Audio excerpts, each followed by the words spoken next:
আগামীকালের দৈনিক রাশিফল নিয়ে বিস্তারিত আলোচনা করব ১২টি রাশির ভালো এবং মন্দ নিয়ে। এটা অতি পরিচিত প্রোগ্রাম। প্রত্যেকটা দিন আমি দৈনিক রাশিফল নিয়ে আলোচনা করি আপনাদেরই অ্যালার্ট করার জন্য। আগামীকাল ৩ আগস্ট সোমবার, পঞ্চমী তিথি ও শ্রী শ্রী মনসা দেবী পূজা। এছাড়াও উত্তর ভাদ্রপদের নক্ষত্র সুকর্মা যোগ ও জন্মরাশি মীন। এবার ১২টি রাশিকে নিয়ে বিস্তারিত আলোচনা করব এবং বোঝানোর চেষ্টা করব কোন কোন রাশির ভালো, কোন কোন রাশির খারাপ। আর তারপর আপনারা আপনাদের জীবনে এপ্লাই করে সুন্দরভাবে জীবনযাপন করতে পারবেন। কারণ আমার এই আলোচনা মানেই আপনাদেরকে অ্যালার্ট করা। আমি বললাম আপনার রাশির ভাগ্য বদলে যাবে, আপনি শুয়ে বসে ভাগ্য বদলানোর চেষ্টা করবেন, সেটা সম্ভব নয়। আমি বলব আপনার ভালো, ওই ভালোটা কানে শুনে আপনাকে অ্যালার্ট থাকতে হবে। যোগাযোগ, সুযোগ এগুলো কাজে লাগাতে হবে এবং আপনার পরিশ্রম প্রয়োজন। কারণ আপনি বহু চেষ্টা করেছেন, প্রয়োজন মানে আপনার সুযোগ সুবিধা কাজে লাগিয়েছেন, কোনো রকম রিলিফ পাননি কারণ তখন আপনার সময় ভালো না। আর আপনার সময় ভালো, আপনি যদি তার সাথে, সাথে এই আপনার প্রয়োজনীয় জিনিসগুলোর চেষ্টা করেন, সেখানে সাকসেস। তাই সবকিছু মিলতে হয়। দেখবেন কথা আছে, লোহা গরম থাকতে, থাকতে তার আকৃতি দিতে হয়। আর গরম না থাকলে আপনি নরমাল লোহাকে আকৃতি দেওয়া অসম্ভব ব্যাপার। তাই যখন চেষ্টা করার তখন করতে হয়। আপনি কি করে জানবেন? আমি জানানোর চেষ্টা করি যে আপনার এই টাইমটা ভালো। তার মানে এই নয় যে আপনার রাশি বলে দিচ্ছে আপনার ভালো আর আপনি সব শুয়ে বসে ভালো পেয়ে যাবেন। কখনো সম্ভব না। আগামীকাল ৩ টে রাশির জাতক-জাতিকাদের অর্থপ্রাপ্তির যোগে হঠাৎ ভাগ্য বদলাতে পারে। তাদের বলব অ্যালার্ট থাকুন, চোখ কান খোলা রাখুন, পরিশ্রম করুন। অবশ্যই আপনার ভাগ্য বদলাবে। ৪ রাশির জাতক-জাতিকাদের শুভ কোনো খবর আসতে পারে।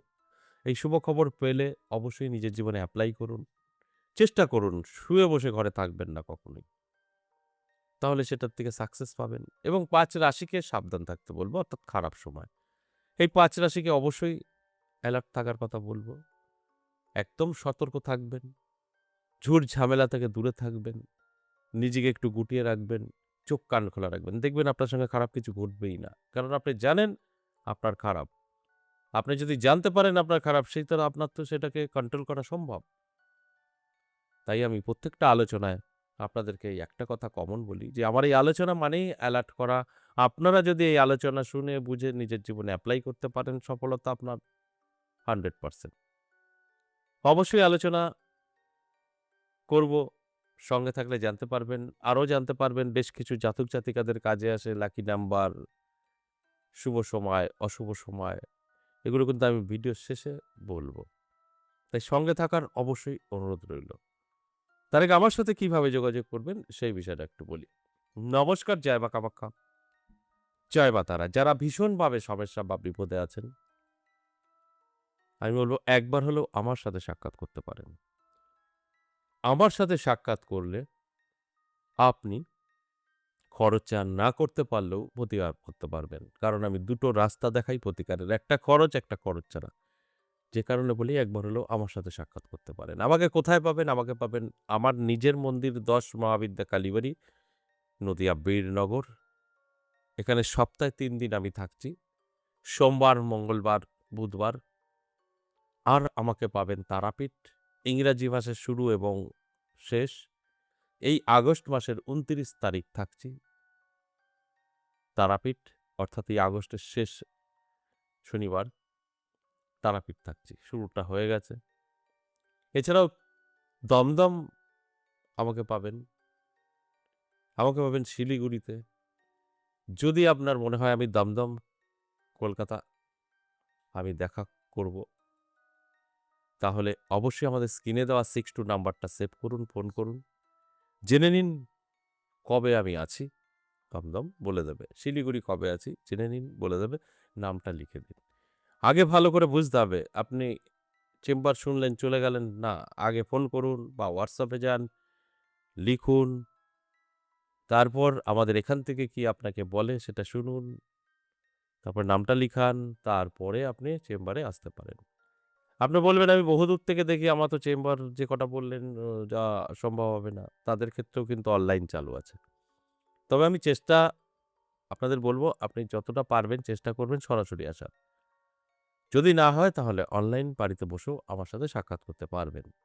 এটা সবসময় আমাদের চালু আছে অনলাইন। তাই অনলাইন বলুন আর অফলাইন বলুন, দুটো ক্ষেত্রেই আপনাকে কিন্তু আগে থেকে নাম লিখিয়েই আসতে হবে। নাম লিখিয়ে চলে আসবেন। অবশ্যই আপনি আমার সাথে বসে সাক্ষাৎ করতে পারবেন। আর এই যে কল করবেন, WhatsApp করবেন, এটা কিন্তু অফিস টাইম। সকাল ১০টা থেকে সন্ধ্যে ৬টা, তারপর সম্পূর্ণ বন্ধ এই ফোন নাম্বারগুলো। আমি জানি অনেকে এই জায়গাটায় স্কিপ করে ফেলবে। আর তারপরে কল করবে ৭টা, ৮টা, ৯টা। তারপরে মেসেজ করবে, আপনার এই ফোন নাম্বারটা তো বন্ধ আছে। তাই তাদের ক্ষেত্রে বলি, একটু সম্পূর্ণ আলোচনা শুনলে পরে এই ভুলটা আপনার হবে না। কারণ কখনোই কেউ বলব না, আমি বিশেষ করে একটা বন্ধ নাম্বার দেব না অ্যাডে। এখানে নাম্বারটা দেওয়া আছে, নাম্বারটার কাজ আছে তাই। এটাকে বন্ধ কেন দেব? বন্ধ নাম্বার। তাই টাইম তো আমি বলেই দিচ্ছি সন্ধ্যা ৬টার পর বন্ধ থাকে। আপনি বন্ধর টাইমে করলে তো বন্ধই হবে। অফিস টাইমে যদি কল করতে পারেন বা WhatsApp করতে পারেন, আপনি অবশ্যই কথা বলতে পারবেন। আমাদের যারা আছেন আপনার সঙ্গে অবশ্যই কথা বলবে। সময়টা আমি আবারও বলি, সকাল ১০টা থেকে সন্ধ্যে ৬টা, তারপর আর কল করবেন না, WhatsApp করবেন না। এবার আসুন আজকের আলোচনা, অত্যন্ত গুরুত্বপূর্ণ দৈনিক রাশিফল। এই দৈনিক রাশিফল আমি প্রত্যেকটা দিন আলোচনা করি শুধু আপনাদেরই অ্যালার্ট করার জন্য এবং বোঝানোর চেষ্টা করি যে এই আলোচনা থেকে অবশ্যই আপনি আপনার ভাগ্য বদলাতে পারবেন যদি সঠিকভাবে বুঝে শুনে আপনি আপনার জীবনে এপ্লাই করতে পারেন। আমি তো এখন একটা রাশি ধরে বলব, মেষ থেকে মীন। এর মধ্যে কোনটা আপনার রাশি দেখে নেবেন। যা বলছি, ভালো বলছি, খারাপ বলছি, সেগুলো বুঝে শুনে আপনার জীবনে এপ্লাই করবেন। খারাপ বললে নিজেকে একটু সতর্ক রাখবেন, গুটিয়ে রাখবেন। ভালো বললে নিজের যদি সুযোগ আসে ঝাঁপিয়ে পড়বেন, গ্রহণ করবেন, চেষ্টা করবেন। তবে কিন্তু আমার কথাগুলো আপনি মিলাতে পারবেন। মেষ রাশির জাতক জাতিকাদের যদি বলি তাহলে বলব, আপনার সময়টা কিন্তু খুব একটা বেটার বলা যাবে না, আগামীকাল খুব ভালো নয়। তবে অবশ্যই আপনি সচেতন হয়ে চলাফেরা করুন, ভালো থাকবেন। আপনার উপরে ডিপেন্ড। কাউকে পাত্তা দেবেন না। নিজের মতো নিজে কাজ করবেন, নিজের মতো নিজে চলবেন। কারোর পিছনে যাওয়ার দরকার নেই। ভালো থাকবেন। বৃষ রাশির জাতক জাতিকাদের কিন্তু একটু চ্যালেঞ্জের বিষয় হবে। অর্থাৎ হঠাৎ করেই দেখবেন আপনার একটা রেডি কমপ্লিটলি কাজ আটকে যেতে পারে। বা অর্থর ব্যাপারটা হতে পারে। কেউ আপনার এত টাকা দেবে রেডি, আপনি সেই টাকাটা নিয়ে আপনি আরেক জায়গায় ইনভেস্ট করবেন বা কাউকে দেবেন। সেই জায়গায় ওই টাকাটা আটকে যেতে পারে। এতে কি হবে? চ্যালেঞ্জের মুখে হয়ে যাবেন। মানে আপনার ভীষণভাবে একটা টেনশন, মানসিক চাপ কাজ করবে। অন্যান্য দিক থেকে ঠিকঠাক আছে। এই জানা থাকলে আপনি আগে থেকে তার বিকল্প রাস্তাটা বেছে রাখতে পারবেন। চাপটা কমে যাবে। এটা আপনার হাতে। যে কারণে বলি, আলোচনা শুনে সতর্ক হতে হয়। মিথুন রাশির জাতক জাতিকাদের ভালো সময়। প্রাপ্তিযোগ, হঠাৎ ভাগ্য বদলাতে পারে। নানা দিক থেকে অর্থ হাতে এসে ধরা দিতে পারে। আর এই অর্থটা যদি আপনি সঠিকভাবে কাজে লাগাতে পারেন, তাহলে আপনার ভাগ্য বদলাতে পারেন। নানা দিক থেকে আপনার সুযোগ সুবিধাও কিন্তু আসতে পারে। তাই আমি অনুরোধ করব, অবশ্যই অ্যালার্ট থাকুন, চোখ কান খোলা রাখুন। কর্কট রাশির জাতক জাতিকাদের ভালো সময়। তবে নিজেকে একটু সচেতন রাখুন। কারণ আপনার সাথে অনেক মানুষের পরিচয় হবে। যে পরিচয় থেকে আপনি অনেক সুযোগ পাবেন। কিন্তু সেটা সঠিক কাজে ব্যবহার করতে হবে। যদি আপনি ভুল করে ফেলেন তাহলে কিন্তু যতটা ভালো ফল আপনার পাওয়ার ততটা পাবেন না। তবে অবশ্যই ভালো সময়। বহু কাজ আপনার যেগুলো আটকে ছিল বুঝতে পারবেন, খুব সহজ হয়ে গেছে। আপনার সময়টা ওভারঅল কিন্তু ভালো থাকছে। তবে সিংহ রাশির জাতক জাতিকাদের কিন্তু মিশ্র ফল। ভালো এবং মন্দ, ভালো মন্দ সবটাই ভোগ করতে হবে। তবে অবশ্যই যারা সিংহ রাশির জাতক জাতিকাদের মধ্যে আধ্যাত্মিক দিকটা ভালোবাসে, বিশ্বাস করে, ভক্তি করে, তাদের জন্য খুব ভালো সময়। কোনো সন্দেহ নেই। তাদের ভাগ্যও বদলে যেতে পারে। কন্যা রাশির জাতক জাতিকাদের ক্ষেত্রে যদি বলি, ভীষণভাবে আপনাকে সাবধান থাকতে হবে। হঠাৎ করেই কিন্তু ছোটখাটো সমস্যায় আপনি জড়িয়ে যেতে পারেন। অশান্তি, ঝুট-ঝামেলা, সেখান থেকে আইনি ঝামেলাও হয়ে যেতে পারে। তাই অ্যালার্ট থাকার জন্য আমি অনুরোধ করব। অবশ্যই ভালো থাকতে পারবেন। তুলা রাশির জাতক জাতিকাদের প্রাপ্তিযোগ, হঠাৎ ভাগ্য বদলাতে পারে, নানা দিক থেকে অর্থ এসে হাতে ধরা দিতে পারে।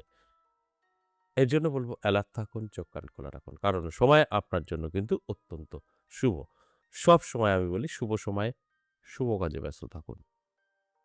বৃশ্চিক রাশির জাতক জাতিকাদের অনেক সাবধানে কথা বলতে হবে।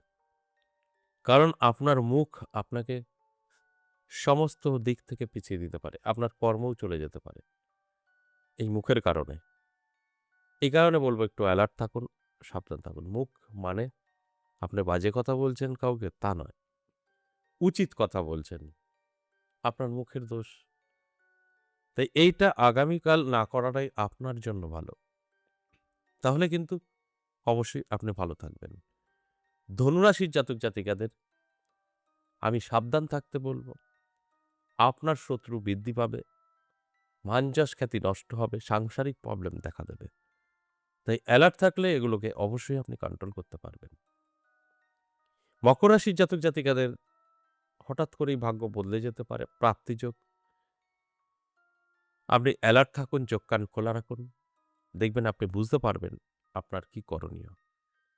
আপনি যদি সঠিকভাবে যে ঘটনা আপনার সঙ্গে ঘটবে, প্রাপ্তি ঘটবে, এগুলো যদি ব্যবহার করতে পারেন, তাহলে কিন্তু আপনি অবশ্যই জীবনের একটা জায়গায় পৌঁছে যেতে পারবেন। কুম্ভ রাশির জাতক জাতিকাদের কিন্তু একটু সাবধান থাকার জন্য অনুরোধ করব। স্বাস্থ্য পারমিট করবে না, শরীরের প্রবলেম দেখা দেবে। তাই স্বাস্থ্য নিয়ে সচেতন থাকাটা কিন্তু অবশ্যই জরুরি। মীন রাশির জাতক জাতিকাদের কিন্তু যথেষ্ট ভালো সময়। আত্মীয়-স্বজন, বন্ধু-বান্ধব সকলের সাথে একটা অশান্তি ছিল সেটা মিটে যাবে এবং একত্র হয়ে একটা আনন্দ অনুভব করবে। সময়টা শুভ। এই যে এতক্ষণ আলোচনা করলাম মেষ থেকে মীন ১২টি রাশি, সবটাই কিন্তু ওভারঅল প্রেডিকশন। কারোর ব্যক্তিগত জন্মছক বা হস্তরেখা বিচার বিশ্লেষণ করে করা হয়নি। তাই এখান থেকে 50% জাতক জাতিকারা লাভবান হয়, 50% মেলাতে পারবে না। এটা আমিই বলে দেই। এবার আসুন আগামীকালের রাহুকাল, যেটা আমরা অশুভ সময় বলি। আগামীকাল সকাল ৬টা ৪৬ থেকে সকাল ৮টা ২৬ সময়টা রাহুকাল, অশুভ সময়। এছাড়া সারাটা দিন শুভ। এবার বলব লাকি নাম্বার ৯, ৭, ৬ এবং ৩। এটা ১২টি রাশির জন্যই প্রযোজ্য। আজ এ পর্যন্তই, আবারও আসবো নেক্সট ভিডিও নিয়ে। ততক্ষণ ভালো থাকুন। নমস্কার।